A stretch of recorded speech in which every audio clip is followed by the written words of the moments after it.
जनाबे शेख की हर्जा सराई जारी है, इधर से जुल्म उधर से दुहाई जारी है।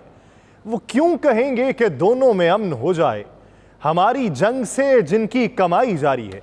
अजीब खबते मसीहाई है कि हैरत है, मरीज मर भी चुका है, दवाई जारी है। नाज़रीन, मैं हूं यासिर रशीद और आप मेरा व्लॉग देख रहे हैं। नाज़रीन, फौज के अंदर फूट पड़ी।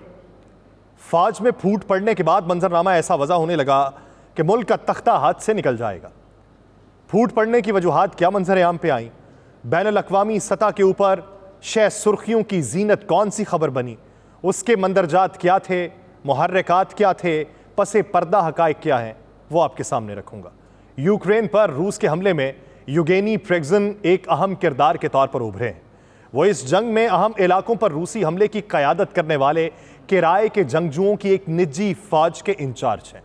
उनकी रूसी सदर के बावर्ची से प्यूटन की मुखालिफत तक की कहानी पर इसी व्लॉग में नजर डाली जाएगी। कहा जाता है कि जंग और मोहब्बत में सब जायज़ है। ऐसा ही कुछ युगेनी प्रिगोजिन के मामले में हुआ। अब वो बाकायदा रूसी सदर के खिलाफ हथियार उठाकर मैदान में निकल आए। उन्होंने रूस के अंदर मुसल्लह बगावत का आगाज कर दिया। उन्होंने अपनी निजी फौज को रूस की अहम अस्करी तनसीबात पर कब्जा करने का हुक्म दिया।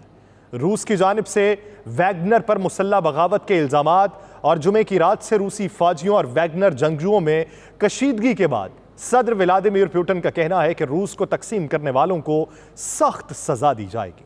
उन्होंने हफ्ते को अपने मुख्तसर टीवी खिताब में इस बात पर जोर दिया कि रूस के दिफा का अहद करते हुए बहरान से निमटने के लिए तमाम जरूरी अहकाम दे दिए गए हैं।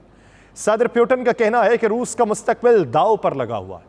उन्होंने बागियों की कार्रवाइयों को पीठ में छुरा घोंपने के मुतरादिफ करार दिया है। वैगनर ग्रुप के सरबरा युगेनी प्रिगोजिन का जिक्र किए बगैर सदर पुतिन ने कहा कि कुछ लोगों के अज़ाइम गद्दारी का बायस बने। युगेनी प्रिगोजिन रूसी जेलों के लिए कोई अजनबी नहीं है, क्योंकि उन्होंने अपनी प्राइवेट फौजी कंपनी वैगनर ग्रुप के लिए हजारों सजा याफ्ता मुजरिमों को जेल से भर्ती किया। अगर ये कैदी यूक्रेन में लड़ने के लिए तैयार हैं तो इनके जराइम चाहे कितने ही संगीन क्यों ना हो, इस बात से कोई फर्क नहीं पड़ता। दूसरी आलमी जंग के बाद रूस की जानिब से यूरोप का बदतरीन मुसल्ला तसादुम शुरू किए जाने से कबल प्रिगोजिन पर अमरीकी इंतखाबात में मुदाखलत और अफ्रीका में रूसी असर व रसूख को बढ़ाने का इल्ज़ाम था। आखिर इस तरह की शुरुआत करने वाले एक शख्स ने इतना असर व रसूख कैसे हासिल कर लिया और वो कैसे बावर्ची से अब रूसी सदर पुतिन के सफ़े अव्वल के मुखालिफ बन चुके हैं। युगेनी प्रिगोजिन का ताल्लुक व्लादिमीर पुतिन के आबाई शहर सेंट पीटर्सबर्ग से है। सन 1979 में उन्हें पहली बार किसी जुर्म के लिए सजा सुनाई गई। उस वक्त उनकी उम्र सिर्फ 18 साल थी और उन्हें चोरी के इल्ज़ाम में 2.5 साल की सजा सुनाई गई। 2 साल बाद डकैती और चोरी के इल्ज़ाम में उन्हें 13 साल कैद की सजा सुनाई गई, जिसमें से 9 साल युगेनी प्रिगोजिन ने सलाखों के पीछे गुजारे। जेल से रिहाई के बाद प्रिगोजिन ने सेंट पीटर्सबर्ग में हॉट डॉग फरोख्त करने वाले स्टॉल्स का एक कारोबार शुरू किया। कारोबार अच्छा चला और चंद साल के अंदर 1990 की दहाई में प्रिगोजिन शहर में महंगे रेस्टोरेंट खोलने में कामयाब हो गए। फिर यहीं से उन्होंने सेंट पीटर्सबर्ग और फिर रूस की आला और फिर ताकतवर शख्सियात के साथ मेल जोल बढ़ाना शुरू किया। प्रिगोजिन का एक रेस्टोरेंट जिसे न्यू आयरलैंड कहा जाता है, एक कश्ती थी जो दरियाए नेवा में एक किनारे से दूसरे किनारे पर चलती थी। व्लादिमीर पुतिन को यह रेस्टोरेंट इतना पसंद आया कि सदर बनने के बाद वो अपने गैर मुल्की मेहमानों को वहां ले जाने लगे और गालिबन यही वो मकाम है जहां दोनों की पहली मुलाकात हुई। प्रिगोजिन ने एक इंटरव्यू में कहा था कि व्लादिमीर पुतिन ने देखा कि मुझे मुअज़्ज़िज़ीन को खुद प्लेट्स पेश करने में कोई दिक्कत नहीं होती। हमारी मुलाकात उस वक्त हुई जब वो जापानी वज़ीर आज़म योशिरो मोरी के साथ आए थे।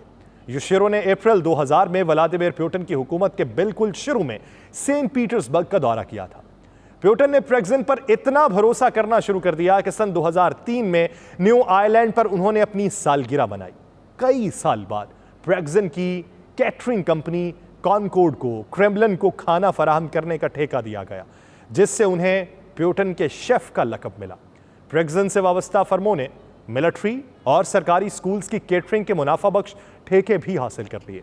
सन 2014 में यूक्रेन पर रूस के हमले के बाद ये बात सामने आने लगी कि प्रिगोजिन कोई आम ताजर नहीं थे, बल्कि एक प्राइवेट मिलिट्री कंपनी से उनके मुंसलिक होने की बात सामने आई। सबसे पहले मशरकी डॉनबास के इलाके में इस निजी फौज के यूक्रेन की अफवाज से लड़ने की इत्तला मिली थी। इसे आमतौर पर वैगनर के नाम से जाना जाता है। यूक्रेन के अलावा वैगनर पूरे अफ्रीका और दीगर इलाकों में सरगर्म थे। यह ग्रुप हमेशा ऐसे काम अंजाम दे रहा था जिससे क्रेमलिन के एजेंडे को आगे बढ़ाया जा सके। क्रेमलिन क्या है? रूसी सदर की रिहाइश का, जहां से रूस दुनिया के अंदर हक के हुक्मरानी का ख्वाब अपनी आंखों में सजा के बैठा। वक्त गुजरने के साथ साथ किराए के इस गिरोह ने बर्बरियत के लिए खौफनाक शोहरत हासिल की। बहुत से लोग इसे बर्बरियत से तशबीह देते हैं। वैगनर के अरकान पर इल्ज़ाम है कि उन्होंने 2017 में एक शामी कैदी को हथौड़े से तशद्दुद का निशाना बनाया, उसका सर कलम किया और फिर उसके जिस्म को आग लगा दी गई। अगले साल वस्ती अफ्रीकी जमहूरिया में वैगनर की मौजूदगी की तहकीकात के दौरान 3 रूसी सहाफ़ी मारे गए। 2022 में वैगनर पर एक बार फिर एक शख्स को इस शुबे में हथौड़े से कत्ल करने का इल्जाम लगाया गया कि उसने यूक्रेन में ग्रुप को धोखा दिया। यूरोपीय पार्लियामेंट के अरकान की जानिब से वैगनर को दहशतगर्द ग्रुप के तौर पर नामजद करने का मुतालबा करने के बाद प्रेगजिन ने दावा किया कि उन्होंने सियासतदानों को खून आलूद हथौड़ा भेजा था। बरसों तक प्रेगजिन ने वैगनर से किसी किस्म के रवाबित रखने से इनकार किया और यहां तक कि उन लोगों पर मुकदमा भी चलाया जिन्होंने मशवरा दिया कि उन्होंने ऐसा किया। लेकिन फिर सितंबर 2022 में प्रेगजिन ने कहा कि उन्होंने 2014 में ग्रुप कायम किया था। अमेरिका, यूरोपीय यूनियन और बरतानिया ने वैगनर पर कई पाबंदियां आयद कर रखी हैं, लेकिन उसे रूस में काम करने की इजाजत है। हालांकि वहां का कानून किराए की फौज की सरगर्मियों पर पाबंदी लगाता है। एक और तरीका जिससे यूगेनी प्रेगजिन आलमी सियासत में शामिल हुए वो बंदूक वाले फौजियों की बजाय कीबोर्ड वाले लोगों पर इन्हसार करना था। बरसों से प्रेगजिन पर नाम निहाद ट्रोल फॉर्म्स में मुलव्वस होने का इल्जाम लगाया जाता रहा, जो क्रेमलिन के हक में ख्यालात फैलाने या प्रोपेगेंडे के लिए सोशल मीडिया और वेबसाइट्स पर अकाउंट्स का इस्तेमाल करते हैं। ऐसी कोशिशों की क़यादत सेंट पीटर्सबर्ग में कायम इंटरनेट रिसर्च एजेंसी IRA ने की है, जो सन 2016 के अमरीकी सदारती इंतखाबात में मुदाखलत के लिए मशहूर है। FBI के साबिक डायरेक्टर रॉबर्ट मोलर, जिन्हें डोनाल्ड ट्रंप की इंतखाबी मुहिम और रूस के दरमियान मिली भगत के दावों की तहकीकात के लिए मुकर्रर किया गया था, उन्होंने ये नतीजा अखज़ किया कि IRA ने एक सोशल मीडिया मुहिम चलाई है जिसका मकसद अमरीका में सियासी और समाजी इख्तलाफात को हवा और बढ़ावा देना था। मोलर की रिपोर्ट में कहा गया कि उसके बाद यह ट्रंप की हिमायत और उनकी इंतखाबी हरीफ हिलरी क्लिंटन को बदनाम करने की एक कार्रवाई में तब्दील हुआ। अमेरिका ने सन 2016 के सदारती इंतखाबात में मुदाखलत पर ज़ाती तौर पर IRA और प्रेगजिन पर पाबंदियां लगाई। यूक्रेन IRA की डिसइंफॉर्मेशन मुहिमात का एक और बहुत बड़ा हदफ है और बरतानिया के मुताबिक प्रेगजिन से मुश्तबा रवाबित रखने वाले साइबर फौजियों ने बरतानिया, जनूबी अफ्रीका और इंडिया समेत मुख्तलिफ ममालिक पर हमले किए। वैगनर के साथ किसी भी ताल्लुक से इनकार करने और उन लोगों पर मुकदमा दायर करने के बाद जिन्होंने ये तजवीज़ किया कि वो ट्रोल फैक्ट्रीज के पीछे थे, प्रेगजिन ने फरवरी 2023 में यह दावा कर दिया कि IRA के तसव्वुर और उसे चलाने वाले वही हैं। इस सारे अरसे में प्रेगजिन ने अपनी कैटरिंग कंपनी कॉनकॉर्ड की जानिब से जारी करदा बयानात के जरिए मीडिया के साथ बातचीत की और मंजर आम पे आने से गुरेज किया। फरवरी 2022 में रूस की जानिब से यूक्रेन पर हमले का जब आगाज़ हुआ तो उसमें फिर एक तब्दीली आना शुरू हो गई। महीनों बाद प्रेगजिन की खिदमात की दोबारा मांग बढ़ने लगी थी। कई साल तक इनकार करने के बाद कि वैगनर का वजूद भी था, 27 जुलाई 2022 को क्रेमलिन के जेर कंट्रोल मीडिया ने अचानक एतराफ़ किया कि यह ग्रुप मशरकी यूक्रेन में लड़ रहा है। प्रेगजिन ने सोशल मीडिया पर वीडियोज़ भी पोस्ट करना शुरू कर दी जो बज़ाहिर यूक्रेन के मकबूजा हिस्सों में फिल्माई गई, जिसमें वहां वैगनर के कारनामों पर फख्र जाहिर किया गया। उस वक्त दुनिया की किसी और प्राइवेट मिलिट्री कंपनी के पास जंगी तैयारे, हेलीकॉप्टर और टैंक समेत इतने जंगी सामान तक रसाई नहीं थी।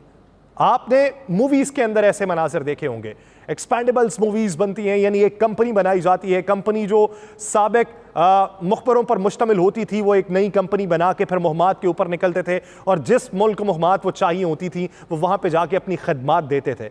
ये हकीकत में देखने को मिला, लेकिन जल्द ही ये वाज़े हो गया कि रूसी फौज के साथ प्रेगजिन के ताल्लुकात बहुत कशीदा थे। अब एक तरफ प्राइवेट मलेशिया है और दूसरी तरफ एक तरबियत याफ्ता रियासत के अंडर काम करने वाली फौज थी।